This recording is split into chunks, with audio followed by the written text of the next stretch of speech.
बे समावहाय मिडिया नोंथांमोनखौ हामबायग्रोदों। बेजों लोगोसे दिनैनि दिना जोंनि जुमदा समष्टि हिसाबै खुब मोजां मोनसे दिन होननानै दिनै जों बुंनो हायो। आरो दिनैहाय मोनसे मोजांथार प्रग्राम जानानै थांबाय, बेनो जाहैबाय चेयारमेन आरो मेम्बार बिथांमोननो जोङो दिनैहाय एपइन्टमेन्ट होनाय जादों। आरो बे एपइन्टमेन्टआवहाय साफ्रोमबो मेम्बार आरो चेयारमेनफोरा नुजाफैदों आरो बिथांमोना दिनैहाय गाव गावनि मोनसे एपइन्टमेन्ट लेटारखौ नाजावदों। आरो गिदिर रंजाथाव बाथ्राया बेनो, आरो हामबाय होननांगोन जोंनि ब्लकनि मानगोनां आफादगिरि नेहाथारिजों लोगोसे बोसोनगिरि बिथांमोनखौ आरो आइसि बिथांमोनखौ आरो साफ्रोमबो दैदेनगिरिफोरखौ आरो प्राइमारि लेभेलनि जेसेबां दैदेनगिरि बिथांमोनखौबो हामबाय होननांगोन। मानोना हाइकामान्डआ मोनसे नटिफिकेसन दिहुनदोंमोन, मोनसे निर्देश हरदोंमोन जे 50-50 होननाय, हौवाफोर 50 आरो हिन्जावफोर 50। आरो बेखौ दिनैहाय जुमदार समष्टि हिसाबै जोङो दिनै मावफुंनो हाबाय। आरो बयबो बेखौहाय जुमदार समष्टिनि जेसेबां लिडारफोर बिथांमोन बयबो दिनै एक्सेप्ट खालामदों आरो बयनिबो मोखाङाव मोनसे रंजानायखौ दिनै नुनो मोन्दों। आरो दिनैहाय जों बेयावनो रायलायलायदों, बारग'लांनाय जे इउपिपिएल सरकारा मा मावदों मा मावा जोंहा बेजों खोथा गैया, खिन्थु जोंनि मावनो नागिरनाया सरकार हिसाबै रायजो राजा बयखौबो लानानै समानै नायलांनायानो जोंनि दिनैहाय मिशन होननानै दिनैहाय जोङो बहाय गनायथि आरो बोसोन जोङो लालायदों। बिसिडिसि लेभेलखौ लानानैहाय दिनै बिपि सरकारा माबोरै स्मुथ गभार्निं खालामनायनि थांखि लादों? ना बेथ' दे किसुमान जायगायावहाय हयथ' 50-50 जाजोबाबो जानो हागौ।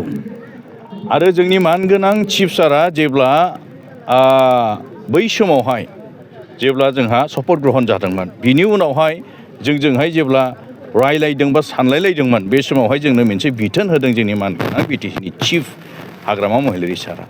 बेनो बिथोना बेनो जे जोङो सरकाराव फैबाय हिसाबै पार्टि हिसाबै नङा, सरकार हिसाबै नायलांनो थाखाय जों बयखौबो दिनै खावलायदों।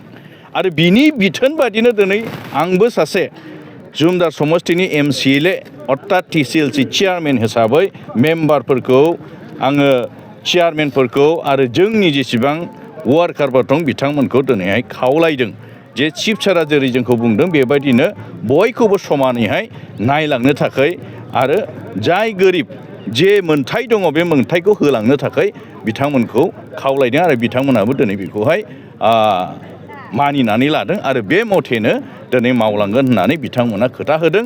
आवगायनि जेन'बा इउपिपिएल सरकारा सोरखौबा जुजाय सोरखौबा माइरं खालामदोंब्ला जों बेखौ बुंनो थाङा आरो जों बेबादि मावलांनाय नङा। नुनो मोननाय जादों दासिमबो रां बावजा एबा बाजेट दाबो जायाखै बिपि सरकार फैनायनि उनाव, नाथाय बेरेखा दोलोनि सुबुंफोरा दाबो बिपिएफआ माथो जिउ मावनो हायाखै होननानै आसिथुगासिनो दं। मा होननानै बेखौ बयबो मिथिगौ, बिथांमोनाबो मिथिगौ इयार एन्डिंआ माब्ला आरो बाजेट सेसना माला जायो। 25-26नि बाजेटखौथ' बिथांमोनानो नोङो खरसा खालामलांजोबखादों। 85 बा 90% होननो हायो जों, बिथांमोनानो खरसा खालामलांदों। अब्ला जों माखौ लानानै दिनैहाय जोंनि खोथाखौ दिनैहाय जोङो बोरै फुलफिल खालामनो हानो? दिनै किसुमान जे थादों बेखौबो चिफ सारा होनदों, बेखौबो होनदों हानायखिनि जिखिनि एसे लाइबिलिटि दङ बेखौहाय फटाफट लाइबिलिटि होजोबना होननानै जिखिनि एसे दोनलांदों बिथांमोना बेखौ दिनैहाय लाइबिलिटि 4 लाख 5 लाख बेबायदि दिनैहाय फ्राय कन्ट्रेक्टरानो दिनै मोननो हादों। आरो बेवहाय खुनु इउपिपिएल बिजेपि बिपिएफ हिसाबै दिनै नायाखै, लाइबिलिटि पार्टिजों खोथा गैया। जिखुनु लाइबिलिटिखौनो दिनै मानगोनां चिफ सारा दिनैहाय क्लियार खालामनो होदों आरो जे एसे फैसा दं बेखौनो दिनैहाय लाइबिलिटिखौ होगासिनो दं। जेब्ला नोङो बाजेट नै जोंहा एसेम्ब्लिया डिसेम्बरनि 1 उइकनिफ्राय स्टार्ट जागोन, बेनि उनावसो फैगोन ना, बेनि उनावसो बिथांमोना बुंनो हागोन बाजेटआव जेबो हमाखै आरो खोथा होनाय जे फार्स्ट टाइम मोनबा जे गेरेन्टि बेखौ दिनैहाय मावफुङाखै होननानै बै समावसो बुंनो हागोन। दिनै बुंनाया बे मिनिंलेस आरो बिथांमोनाबो मिथिखागौ, मिथिनानैबो बुंनायसो बियो। अनला खारियाव आगान थायो होननाया नङा होमबा? बेबायदि रावखौ बिथांमोना बाहायदों आरो बेखौ रायजो राजाफ्राबो मिथिगौ आरो गावसोरबो मिथिगौ, क्लियार मिथिखागौ। नाथाय अब्लाबो पलिटिक्सआव सोरखौबा सोंखारिना थानांगौथ', नाथाय पाब्लिकआ बेखौ बुजिखायो। बर्थमान 3.0 अरुणोदय स्किम होनाया सोलिगासिनो सम होनाया, दा बे बिषय मा बुंगोन? ना बेथ' क्लियार खोथा। बेखौहाय बावैसो सिगां जोंनि डिसि बायदेव आरो MCLA आरो EM आरो अपोजिसननि मिनिस्टार MLA बिथांमोनखौबो लानानै बै समावहाय डिसि अफिसावहाय मोनसे मेल खुंनाय सावरायलायनाय जादोंमोन।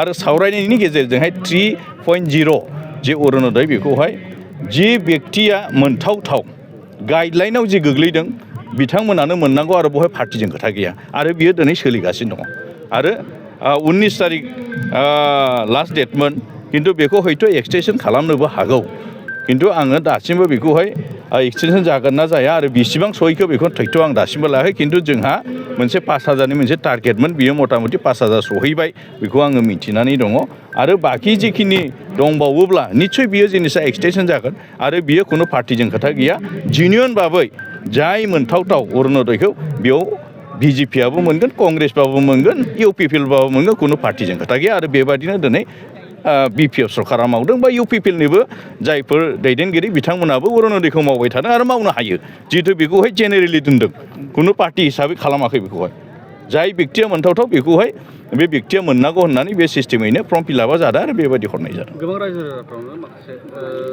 कनफिउसआ सिखांबाय थादों 1.0 2.0आबो फर्मखौ गोदानै होफिननांगोन नामा होननानै निस्सय बेथ' जिनिसा आगयनि जे 1.0 बिसोरथ' मोनबाय थादोंमोन नाथाय बिसोरबो एप्लाइ खालामफिननांगोन खिन्थु बाथ्राया जाबाय डाबल नङा दा जायफोर मोनबाय थादों बिसोरनिखौ जास्ट एप्लाइल' खालामफिननांगौ बेखौ रिनिउ खालामनाय बादि केवाइसि सिस्टेम ओमफ्राय बिनिफ्राय जायफोर मा होनना बुङो बेखौहाय मा होनना बुङो फ्रेश बिसोरथ' होखानांगोन जायफोर 1.0 बिथांमोना एप्लाइखौ खालामफिननांगोन बियो नंगौ आरो बियो कन्टिनिउ जाफिनगोन